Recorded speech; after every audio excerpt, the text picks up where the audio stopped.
Here we hear an example of recitative. Listen to the very simple accompaniment. The dramatic singing, not very melodic, the singing over the top, more moving the story forward.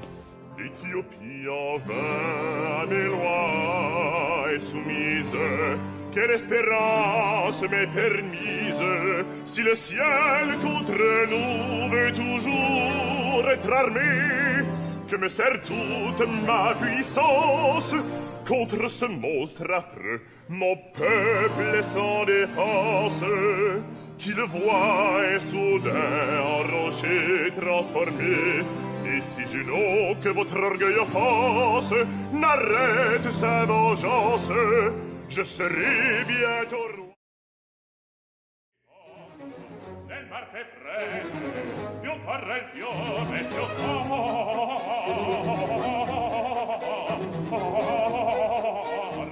corre il fiume che è stretto. Più corre il fiume, più corre il fiume che è stretto.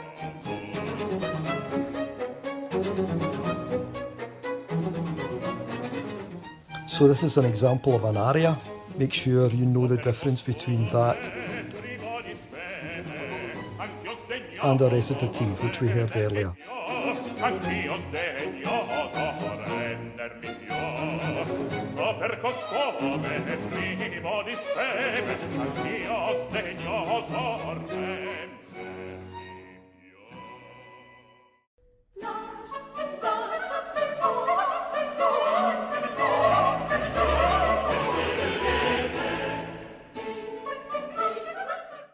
There's a good example of time changes coming up in this chorus from an opera. Here.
In this recitative from an oratorio, listen to the very simple accompaniment.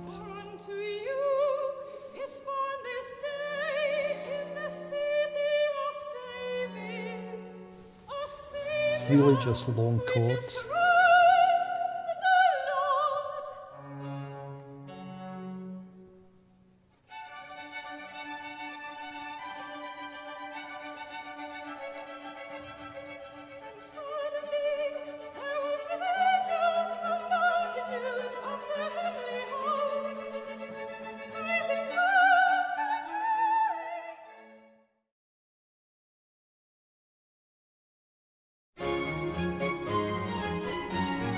In this aria from an oratorio, listen to how the accompaniment is much more active. The vocals are much more melodic. This is an example of a trumpet obbligato. the bright seraphim in burning row.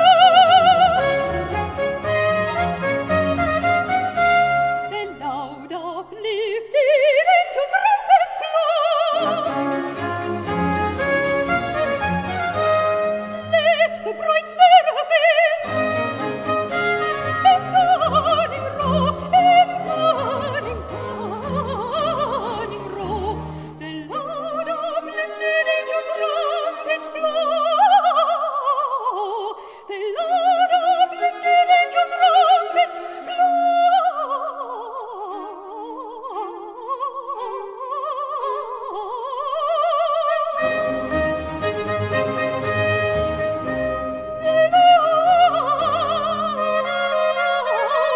the loud uplifted angel trumpets blow.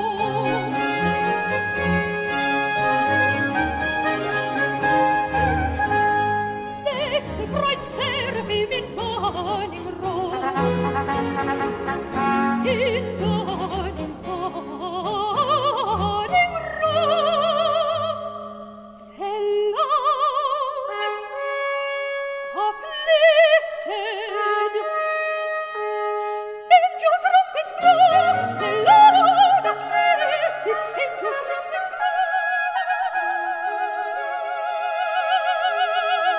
The loud uplifted angel trumpets blow.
So a few things to listen to in an oratorio. It's a religious theme, obviously. Uses recitative, aria, chorus, always orchestral accompaniment.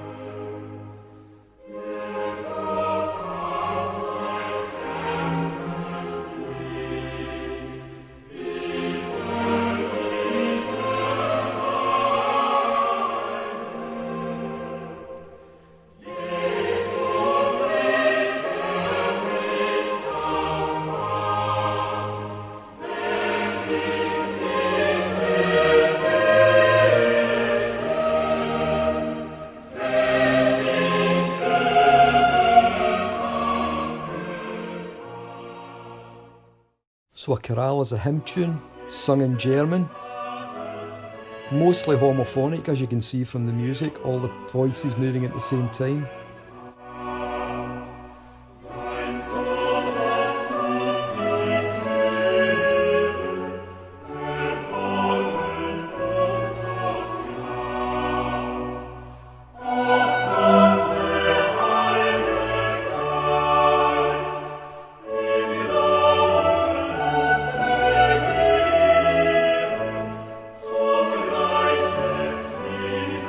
Great example of a tierce de Picardy coming up.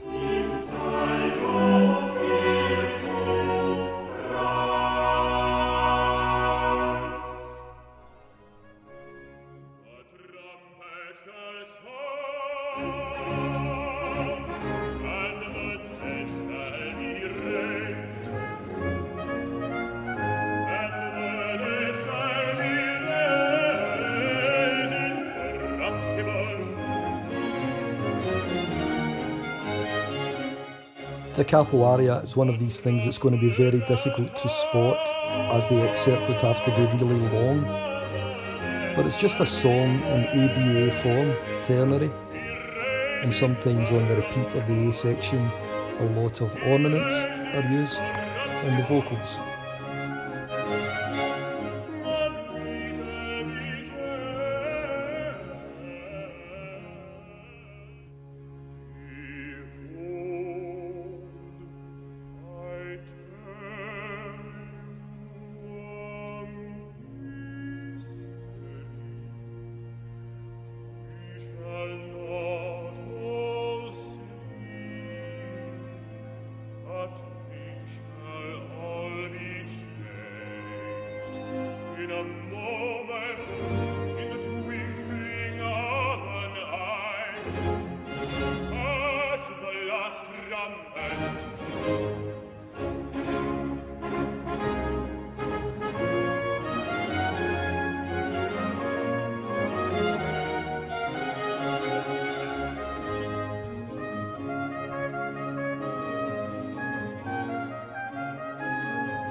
We know that in the classical period, the concerto grosso developed into the concerto, which was for a solo instrument, but concerto grosso for a small group of instruments. Here we can see them at the front. Small group of instruments are called the concertino. The larger group accompanying is called the ripieno. And these are favourite words for the SQA, they're always coming up.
Passacaglia is always built on a ground bass. This ground bass is a bit longer than the last one.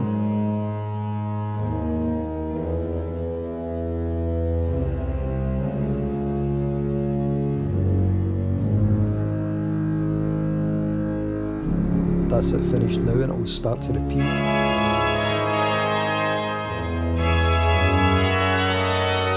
While variations are played up above.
The important thing to know about a fugue is that it always begins with a single melodic line. It's a form of strict polyphony.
So the subject in a fugue is what we call the first theme which is heard. You can see it here in the blue box.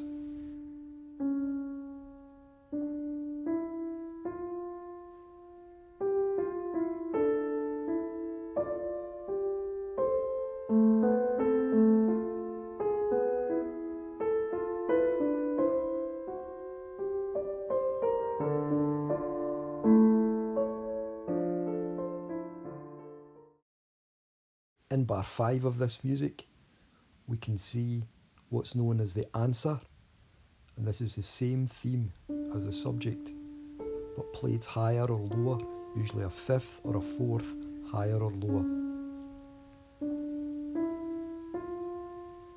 Here it comes now, in the green.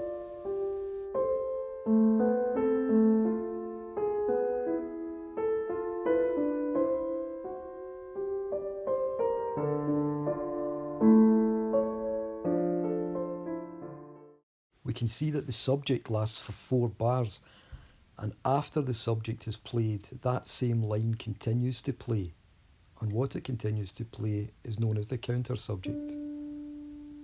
So here is the subject. The answer is going to come in above, but if we stay on that same line, we see the orange That's called the counter subject.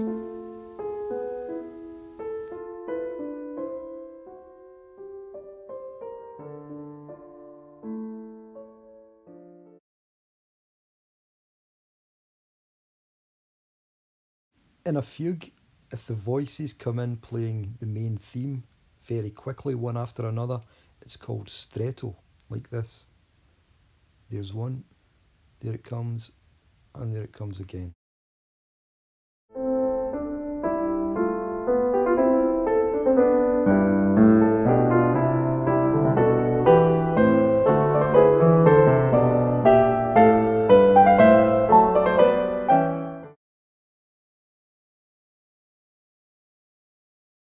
What is a hemiola?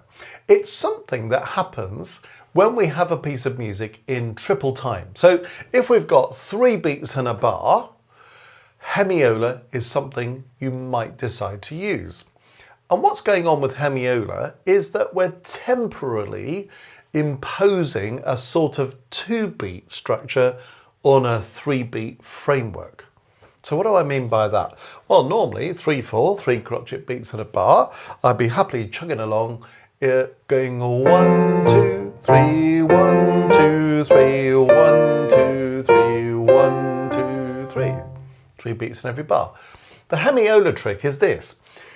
I put a note in that takes up beats 1 and 2, then I put a note in that takes up beats 3 and 1, and then a note that takes up 2 and 3, then a note that takes up 1 and 2. So do you see what we're doing here?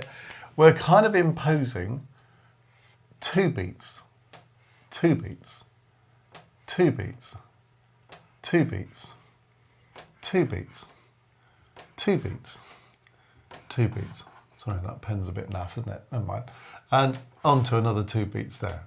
So I could actually count it in 2. So if I play this, it could go 1, 2, 1, 2, 1, 2, 1, 2, 1, 2, 1, 2, 1, 2, 1, 2, going into the next bar. So it sort of temporarily feels as if there might be 2 beats in a bar. They're not, it's just a feeling of that. Actually, if I count it in 3, it's going 1, 2, 3, 1, 2, 3, 1, 2, 3, 1, 2, 3, 1, 2, 3, 1. So you see how it works? I'm still counting 3 beats, but I've got this 2, 2, 2, 2 arrangement. Now, quite often, a hemiola doesn't go for that length of time. I've just given you a decent length example so you can kind of see it. It's something that a composer might temporarily use. So we might be chugging along in a 3/4 piece.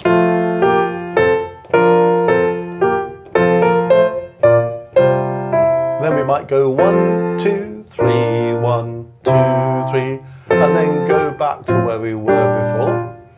So do you see, it's just a kind of temporary measure to make the rhythm sound a bit more interesting. It kind of displaces an accent, because here I'm feeling 1, 2, but here I'm feeling 3, 1, which isn't normally what you do, because in 3 time you normally feel the first beat, don't you? 1, 2, 3, 1, 2, 3.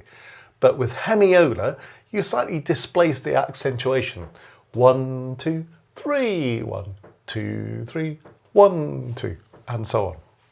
So you might come across this in a piece of music, only remember when you're in triple time, and so it's helpful to recognize it and to see what the composer's doing, trying to create this impact of displacing the natural stress of the meter by imposing 2 on a 3-time structure. And it's another device to use if you're writing music and you're thinking, actually, my rhythm's getting a little bit boring or a little bit predictable, and I happen to be in triple time, maybe I could use a bit of hemiola. It doesn't work in other times. It's just this particular instance where you can impose this 2-time on a 3-time moment of music.